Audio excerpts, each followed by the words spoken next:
નમસ્કાર વિદ્યાર્થી મિત્રો, કેટાલાજર મોડર્ન સ્કૂલમાં આપનું હાર્દિક સ્વાગત છે। ધોરણ 10 વિષય સામાજિક વિજ્ઞાન, પાઠ 10 ભારત કૃષિ। આજે આપણે આ પાઠ વિશે જોઈશું। સૌથી પહેલા આપણે અહીંયા જોઈએ તો કે ભારત છે, ભારત એક કૃષિ પ્રધાન દેશ છે। ભારતમાં મોટા ભાગના લોકો અહીંયા આપણે જોઈએ તો ખેતી પર આધાર રાખતા હોય છે। હવે સમગ્ર જે વિશ્વ છે, સમગ્ર વિશ્વની અંદર ભારત એ વિસ્તારની દ્રષ્ટિએ 7મા નંબરે આવે છે। આપણે અહીંયા જોઈએ તો સમગ્ર વિશ્વની અંદર આપણે જોઈએ તો ભારત જે છે, ભારત વિસ્તારની દ્રષ્ટિએ દેશમાં 7મા નંબરે આવે છે। કારણ કે આપણે જોઈએ તો ભારત દેશની અંદર જોઈએ તો મોટો વિસ્તાર આપણને જોવા મળે છે। મોટા ભાગનો વિસ્તાર શું છે? મોટો છે। પરંતુ મોટા ભાગનો જે વિસ્તાર છે એ વિસ્તારની અંદર આપણે જોઈએ તો અંદરને અંદર લોકો શું કરતા હોય છે? તો ખેતી કરતા હોય છે। હવે ભારતની અંદર વરસાદનું પ્રમાણ કેવું હોય છે? એકંદરે આપણને ઓછું જોવા મળે છે। તો આપણે ઘણી વખત આપણે જોઈએ તો બજારમાં આપણને મંદીનો માહોલ જોવા મળે છે। આપણે અહીંયા જોઈએ તો કે ભારત છે એ ભારત પ્રાચીન કાળથી ભારતના મોટા ભાગના લોકો શું હોય છે? તો કે આર્થિક પ્રવૃત્તિ કરી રહ્યા છે। આપણે અહીંયા જોઈએ તો પ્રાચીન કાળથી જ કૃષિ છે, કૃષિ ભારતના મોટા ભાગના લોકોની શું છે? આર્થિક પ્રવૃત્તિ રહી છે। આજે પણ આપણે જોઈએ તો ભારતની અર્થવ્યવસ્થાનો મુખ્ય આધાર શેના પર રહેલો છે? કૃષિ પર રહેલો છે। આપણે મોટા ભાગનો જે આપણી ભારતની જે અર્થવ્યવસ્થા છે એ અર્થવ્યવસ્થાનો આપણે મુખ્ય આધાર જોઈએ તો મુખ્ય આધાર આપણો કૃષિ પર રહેલો છે। ખેતી ભારતનું એક મહત્વનું સંસાધન છે, એટલા માટે ભારતની જે ખેતી છે એ ખેતી અહીંયા એક મહત્વનું સંસાધન તરીકે રહી છે। હવે આપણે અહીંયા જોઈએ તો દેશના મોટા ભાગના જે શ્રમ શક્તિ છે એ શ્રમ શક્તિના લગભગ 60% જેટલા લોકો ખેતી સાથે જોડાયેલા છે। આપણે જોયું તો આજે પણ આપણે જોઈએ તો કે ભારતની જે અર્થવ્યવસ્થા છે એ અર્થવ્યવસ્થાનો મુખ્ય આધાર શેના પર રહે છે? કૃષિ પર રહે છે। અને ખેતી ભારતનું એક મહત્વનું સંસાધન છે અને ખેતીમાં દેશના લગભગ 60 જેટલા લોકો ખેતી સાથે જોડાયેલા છે। ઘણી વખત ખાલી જગ્યામાં પૂછે કે ખેતીમાં દેશના લગભગ કેટલા ટકા લોકો ખેતી સાથે જોડાયેલા છે? તો કે 60% જેટલા લોકો ખેતી સાથે જોડાયેલા છે। ત્યાર પછી આપણે જોઈએ તો કે રાષ્ટ્રીય ઉત્પાદનમાં કૃષિનો લગભગ 22% જેટલો હિસ્સો છે। આપણે અહીંયા જોઈએ તો રાષ્ટ્રીય જે ઉત્પાદન છે, રાષ્ટ્રીય ઉત્પાદનમાં કૃષિનો લગભગ 22% જેટલો હિસ્સો રહેલો છે। હવે નિકાસમાં પણ ખેતીના જે પાકો છે અને ખેત પેદાશોનો લગભગ 18% જેટલો હિસ્સો રહ્યો છે। આપણે અહીંયા જોઈએ તો કે નિકાસ છે, નિકાસમાં પણ ખેતીના જે પાકો છે, ખેત ઉત્પાદનની જે પેદાશો છે એ પેદાશોનો લગભગ 18% જેટલો હિસ્સો રહેલો છે। આપણે અહીંયા જોયું કે દેશના જે ખેતીનો જે ભાગ છે એમાં દેશના લગભગ 60% જેટલા લોકો ખેતી સાથે જોડાયેલા છે। હવે ભારતના લોકોને માત્ર ખોરાક પૂરો પાડવા ઉપરાંત ઉદ્યોગો માટે પણ વિવિધ પ્રકારનો કાચો માલ પણ ખેતીમાંથી જ મળી રહે છે। આપણે અહીંયા જોયું કે ભારતના જે લોકો છે એ ભારતના લોકોને માત્ર ખોરાક પૂરતું જે લોકો ઉત્પાદન કરતા નથી, પરંતુ જે ઉદ્યોગો છે એ ઉદ્યોગોને પણ કાચો માલ પૂરો પાડે છે। હવે રાષ્ટ્રીય ઉત્પાદન છે, રાષ્ટ્રીય ઉત્પાદનમાં કૃષિનો લગભગ 22% જેટલો હિસ્સો રહેલો છે અને નિકાસમાં પણ ખેતી પાકો અને ખેત પેદાશોનો લગભગ 18% જેટલો હિસ્સો રહ્યો છે। આપણી ભારતના જે ઉત્પાદનો થાય છે, જે પણ કંઈ પણ પેદાશો આપણે ઉત્પાદન કરીએ છીએ એની જે આપણે નિકાસ કરીએ છીએ એ નિકાસમાં 18% જેટલો હિસ્સો રહેલો છે, જેનાથી દેશને દર વર્ષે વિદેશી હુંડિયામણ પ્રાપ્ત થાય છે અને એને કારણે ભારત દેશને દર વર્ષે વિદેશી હુંડિયામણ પણ પ્રાપ્ત થાય છે। ભારતીય અર્થવ્યવસ્થા મુખ્યત્વે ખેતી પર આધારિત છે અને ભારતની આપણે જે અર્થવ્યવસ્થા જોઈએ તે મુખ્યત્વે ખેતી પર આપણને આધારિત જોવા મળે છે। આમ ભારત એક કૃષિ પ્રધાન દેશ છે, એટલા માટે આપણે કહી શકીએ કે ભારત છે, ભારત એક કૃષિ પ્રધાન દેશ છે। ફળદ્રુપ મેદાનો, બારેમાસ પાક લઈ શકાય તેવી અનુકૂળ આબોહવા, સિંચાઈ, કુશળ અને મહેનતુ ખેડૂતો વગેરેને લીધે ભારતના મોટાભાગના વિસ્તારમાં 2 કે તેથી વધુ વાવેતર આપણે લઈ શકીએ છીએ। આપણે જોયું કે ફળદ્રુપ જે મેદાનો છે, બારેમાસ પાક લઈ શકાય તેવી અનુકૂળ આબોહવા, સિંચાઈ, કુશળ અને મહેનતુ જે ખેડૂતો છે એને લીધે ભારતના મોટાભાગના વિસ્તારમાં આપણે 2 કે તેથી વધુ પાક લઈ શકીએ છીએ. તેમ છતાં પણ ભારતમાં ખેતી ક્ષેત્રે પૂરતો વિકાસ આપણે સાધી શક્યા નથી. આપણે અહીંયા જોઈએ તો કે આપણને 12 માસ પાક લઈ શકે તેવી અનુકૂળ આબોહવા, સિંચાઈ, કુશળ અને મહેનતુ ખેડૂતો છે. તેમ છતાં પણ આપણે અહીંયા જોઈએ તો ભારતમાં ખેતીને લીધે અહીંયા શું થાય છે કે ખેતીમાં પૂરતો વિકાસ થઈ શક્યો નથી.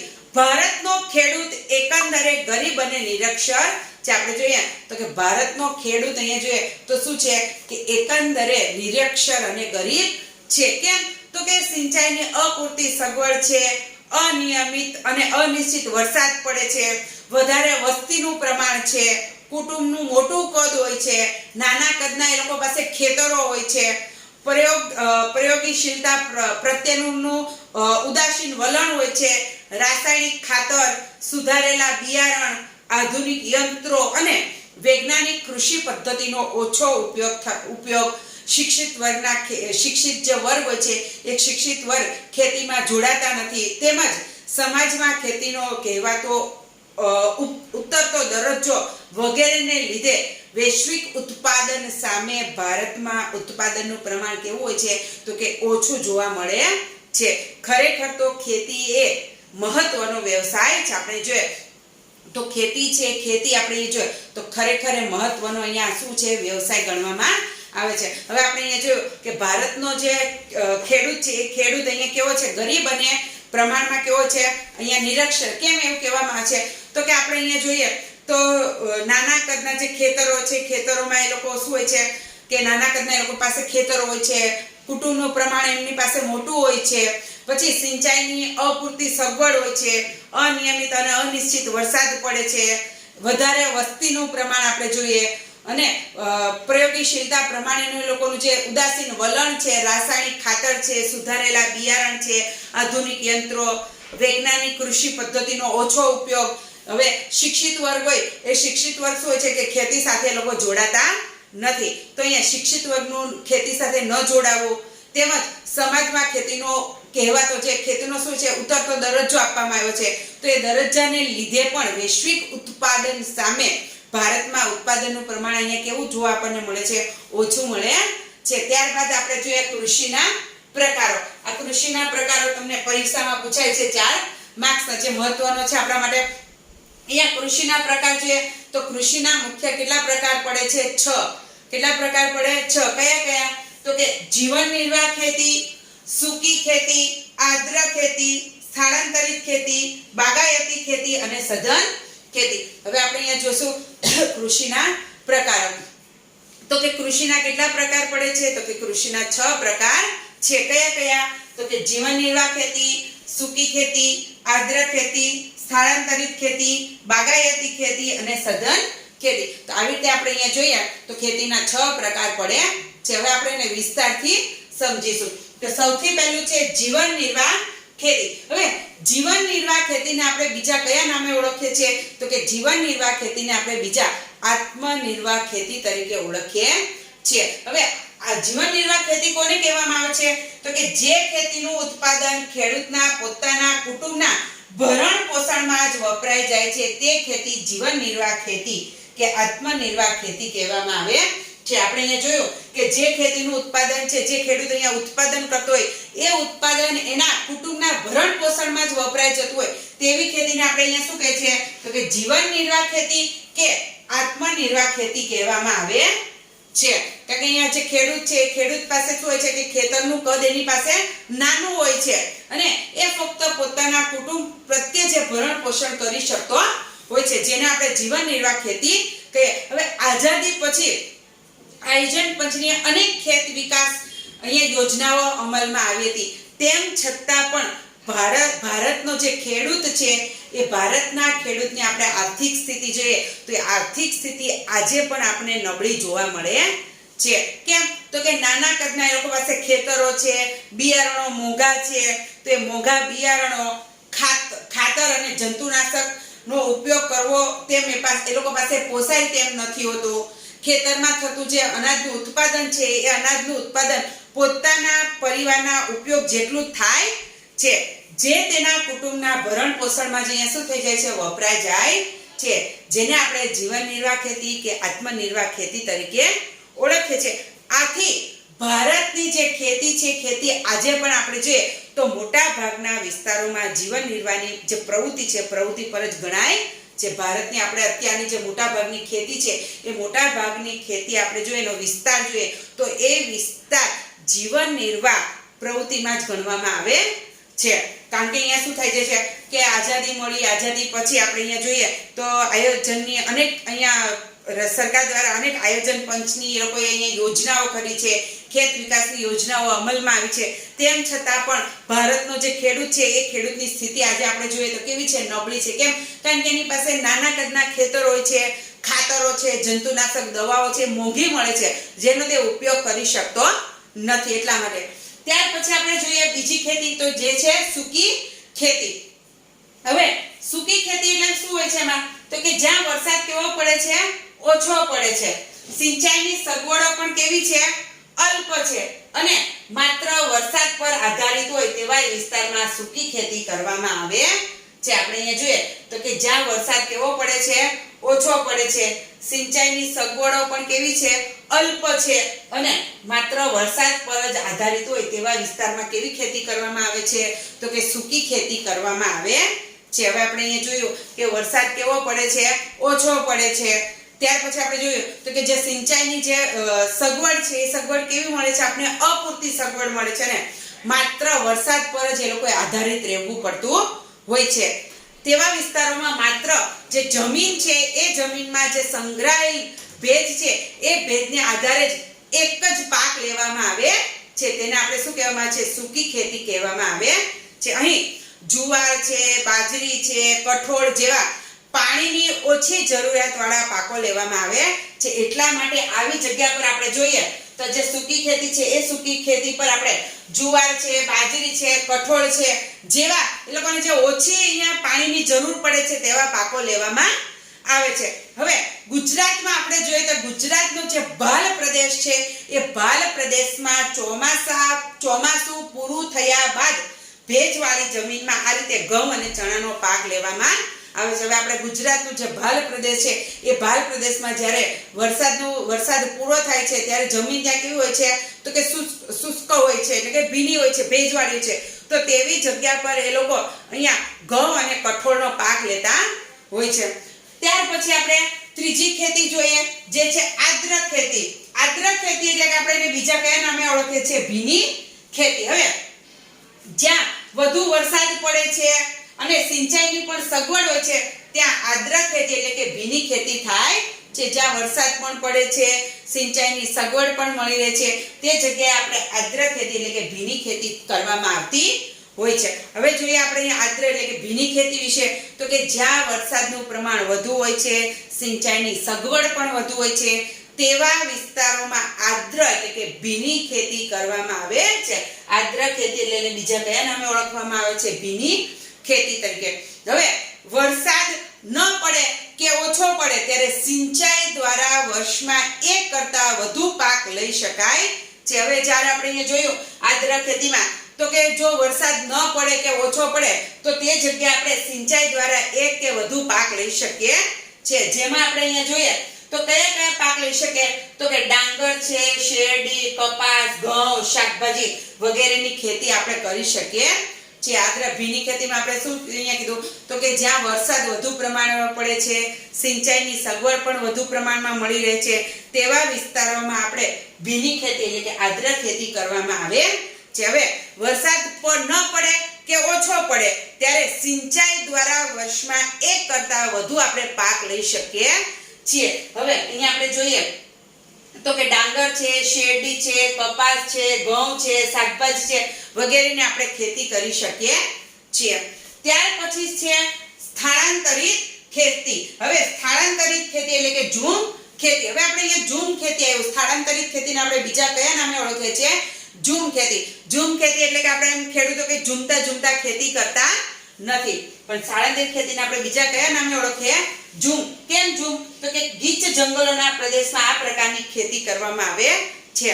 હવે ગીચ પ્રકારના જે જંગલો હોય છે એ જંગલોમાં સ્થળાંતરિત એટલે કે ઝૂમ ખેતી કરવામાં આવે છે. હવે આજે આ પ્રકારની જે ખેતી છે સ્થળાંતરિત ખેતી, એ ખેતીમાં જંગલોમાં વૃક્ષોને કાપીને તેને સળગાવીને જમીન સાફ કરી ત્યાં ખેતી કરવામાં આવે છે. અને અહીં વર્ષમાં 2 કે 3 વાર ખેતી કરવામાં આવે છે.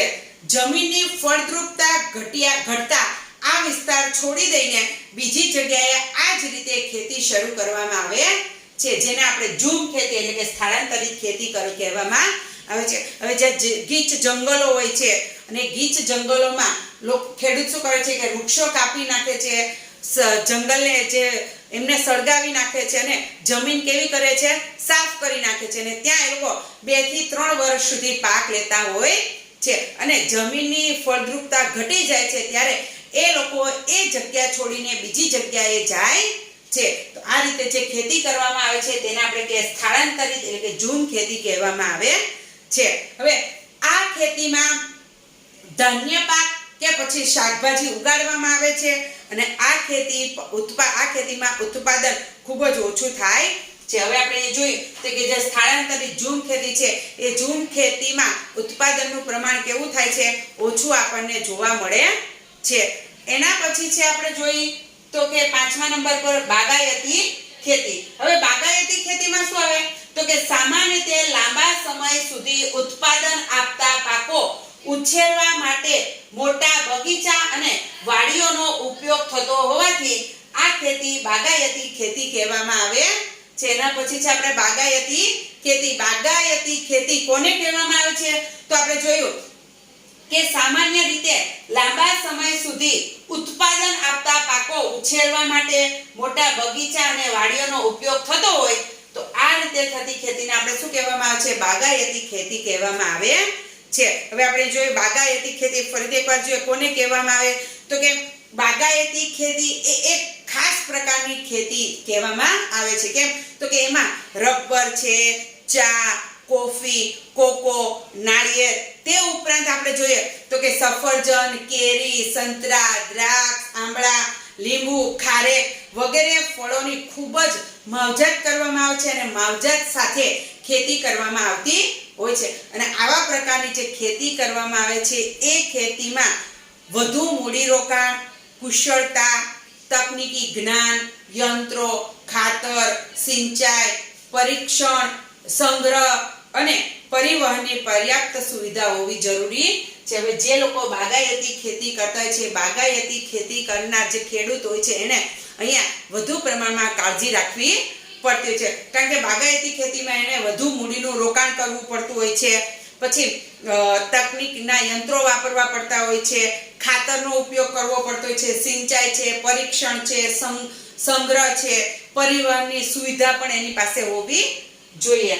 ત્યાર પછી છે સઘન ખેતી. હવે સઘન ખેતીમાં તમારે અહીંયા શું આવે તો કે જ્યાં સિંચાઈની સુવિધા વધી છે, રાસાયણિક ખાતરો છે, કીટનાશક દવાઓ છે, વિવિધ પ્રક્રિયાના જે યંત્રો છે એ યંત્રોનો વ્યાપક ઉપયોગ કરીને ખેતીમાં યાંત્રીકરણ આવી ગયું છે. આપણે અહીંયા સઘન ખેતી જોઈએ તો કે જ્યાં સિંચાઈની સુવિધા કેવી હોય છે, વધારે પ્રમાણમાં થાય છે, રાસાયણિક ખાતરો છે, કીટનાશક છે, વિવિધ પ્રક્રિયામાં યંત્રોનો વ્યાપક ઉપયોગથી ખેતીમાં યાંત્રીકરણ આવી ગયું છે અને આ પ્રકારે થતી ખેતીને આપણે શું કહે છે, સઘન ખેતી કહેવામાં આવે છે. અને આ ખેતીમાં રોકડિયા પાકોનું વાવેતર વધારે કરવામાં આવે છે અને હેક્ટર દીઠ ઉત્પાદનમાં ખૂબ જ વધારો થયો છે. અને આ પ્રકારની ખેતી હેઠળનું જે વાવેતર કરવામાં આવે છે એ વાવેતર સતત શું થાય છે, એમાં વધારો થતો જાય છે. અને આ ખેતીમાં આર્થિક વળતરને મહત્વ અપાતું હોવાથી તેને વ્યાપારિક ખેતી પણ કહેવામાં આવે છે. હવે સઘન ખેતી છે એ સઘન ખેતીને આપણે વ્યાપારિક ખેતી પણ તરીકે પણ ઓળખવામાં આવે છે. શું કામ વ્યાપારિક ખેતી તરીકે પણ એને ઓળખવામાં છે? કારણ કે અહીંયા આ જે પ્રકારની ખેતી કરવામાં છે એ ખેતીમાં આર્થિક વળતરને મહત્વ અપાતું હોવાથી આપણે તેને વ્યાપારિક ખેતી તરીકે પણ ઓળખીએ છીએ. ફરીથી એકવાર જોઈએ તો કે સઘન ખેતી તો કે જ્યાં સિંચાઈની સારી સગવડ છે ત્યાંનો ખેડૂત કેવો છે તો કે વર્ષમાં 1 થી વધુ પાક લઈને સારું કૃષિ ઉત્પાદન કરી શકે છે. તેથી તે ઊંચી જાતના બિયારણ છે, ખાતરો છે, જંતુનાશક દવાઓ છે અને યંત્રોનો ઉપયોગ કરે છે. અને એને કારણે જે ખેતી કરવામાં આવે છે એને આપણે શું કહીએ છીએ તો કે સઘન ખેતી તરીકે ઓળખીએ છીએ. અને આ ખેતીમાં આર્થિક વળતરને મહત્વ અપાતું હોવાથી તેને આપણે વ્યાપારિક ખેતી તરીકે પણ ઓળખીએ છીએ. તો આ થયું વિદ્યાર્થી મિત્રો આપણે કૃષિના પ્રકારો. હવે કૃષિના કેટલા પ્રકાર છે તો કે 6 પ્રકાર છે. કયા કયા? જીવન નિર્વાહ ખેતી, સૂકી ખેતી, આદ્ર ખેતી, સ્થળાંતરિત ખેતી, બાગાયતી ખેતી અને સઘન ખેતી. હવે આગળના વિડીયોમાં આપણે કૃષિ પદ્ધતિ વિશે જોઈશું. અને જેટલા બોર્ડ પર જે મુદ્દા લખાવ્યા છે તમે એકવાર તમારી નોટબુકમાં લખી નાખજો. અસ્તુ.